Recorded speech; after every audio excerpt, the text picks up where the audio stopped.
हाय दोस्तों, आज एक और नई कहानी लेकर आया हूँ। ये कहानी है मैं मेरी सास का फ़ोटो घर में लगाऊंगा।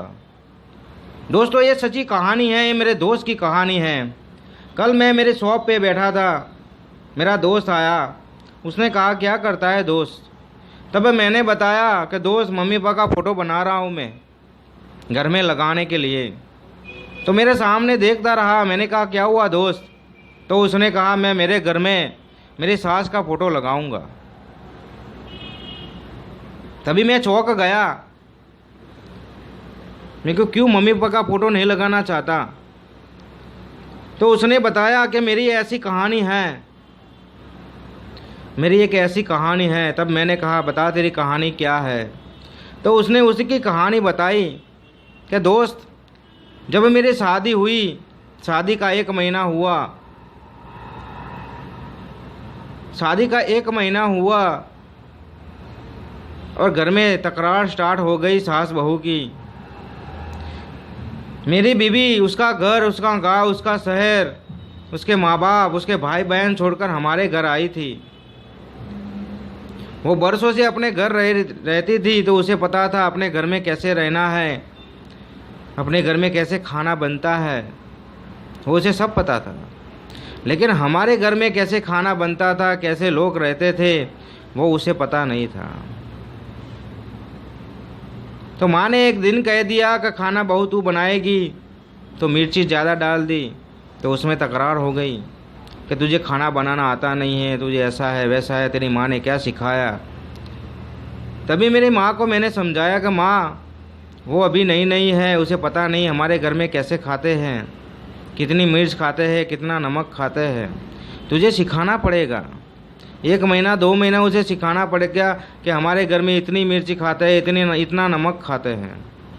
तो पहले दिन से ही, अभी तो उसने सब जाना ही नहीं है घर में क्या क्या है, लोग कैसे रहते हैं, कितना नमक खाते हैं, कितना मिर्ची खाते हैं, उसे कुछ पता ही नहीं है।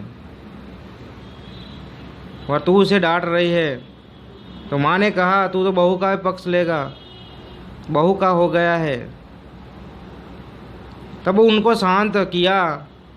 दूसरे दिन फिर से खाना बनाना कहा। मिर्च तो बहुत कम थी, लेकिन नमक ज़्यादा हो गया। फिर से तकरार हो गई, तुझे खाना बनाना आता नहीं है, तेरी माँ ने सिखाया नहीं है, वो है ते है। फिर से माँ को कहा माँ तुझे पता है उसे खाना बनाने में तकलीफ़ हो रही है, तो खाना बनाना क्यों देती है? तो माँ कहती है वो आज नहीं बनाएगी, कल नहीं बनाएगी, तो कब बनाएगी? वो महारानी क्या घर में रहने आई है? वो हमारी सास बनने आई है। सब ऐसा स्टार्ट हो गया। फिर मैंने माँ को कहा माँ खाना तू ही बनाना, वो दूसरा काम कर देगी, कपड़ा जो साफ़ सफाई है वो सब करेगी। तो दूसरे 3 दिन साफ़ सफाई स्टार्ट किया। साफ़ सफाई में भी ऐसा ही हुआ कि तुझे कपड़े धोने आते नहीं हैं, तू इतना पाउडर यूज़ कर लेती है, तू इतना साबुन यूज कर लेती है, एक साबुन तो हम 2-3 दिन चलाते हैं, तू एक ही दिन में ख़त्म कर देती है। ऐसे ऐसे झगड़े स्टार्ट हो गए। फिर मैंने कहा माँ तू मौका ढूंढ रही है झगड़े स्टार्ट करने के लिए, तकरार करने के लिए। तो उस दिन बहुत बड़ा झगड़ा हो गया कि तू बहू का हो गया है, हमारा नहीं हुआ। तो उस दिन मैंने फैसला कर दिया कि मैं अब अलग रहने चला जाता हूँ, कि हर रोज़ की ये तकरार मुझसे देखी नहीं जाती, और ये छोटे छोटे झगड़े एक दिन बहुत बड़ा स्वरूप ले लेगी, इसलिए मैं अलग ही चला जाता हूँ। तो माँ ने कहा ठीक है कोई बात नहीं, तू अलग चला जा, अब तो हमारा रहा नहीं है, शादी हो गई है। तो माँ ने कहा ठीक है कोई बात नहीं, अलग रहने चले जाना। जब मैं रात को कपड़े अपनी बैग में भर रहा था, किसी ने रोका नहीं, किसी ने रोका नहीं। और माँ बार बार कहती थी ठीक है कोई बात नहीं, अलग रहने चला जा, तुम्हारी कोई ज़रूरत नहीं है हमें। उस रात को दोस्त इतना रोया था, इतना रोया था। क्या मेरा यही गुनाह था कि मैंने शादी की है? क्या मेरा यही गुनाह था मैंने शादी की? दूसरे दिन मैंने किराए पे एक रूम ली और अपना सामान सब ले जा रहा था। लेकिन माँ बाप ने एक बार नहीं कहा कि तुझे नहीं जाना वहाँ, सब ठीक हो जाएगा। मैं सामान ले जा रहा था तो एक बार भी मुझे रोका नहीं। सामान सब पैक कर दिया, हम चलने लगे। उन्होंने कुछ दिया नहीं था दोस्त, कुछ नहीं दिया था।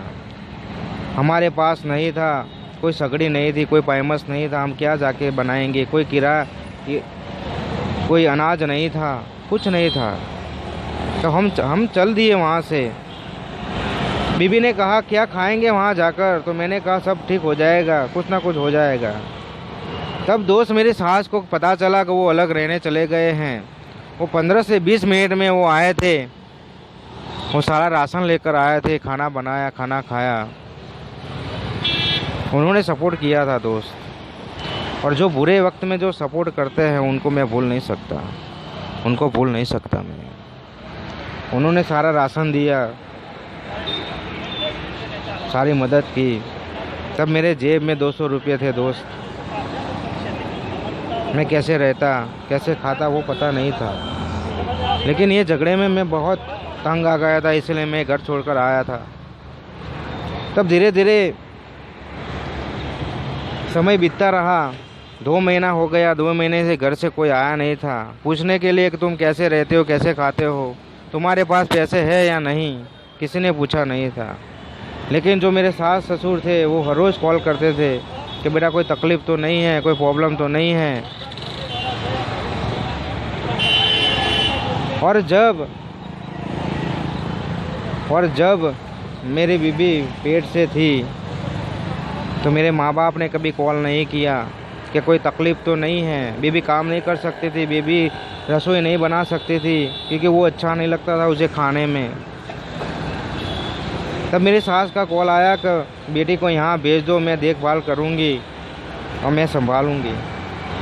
तो बीबी को वहाँ भेज दिया, मेरी सास ने संभाला, उसे रखा।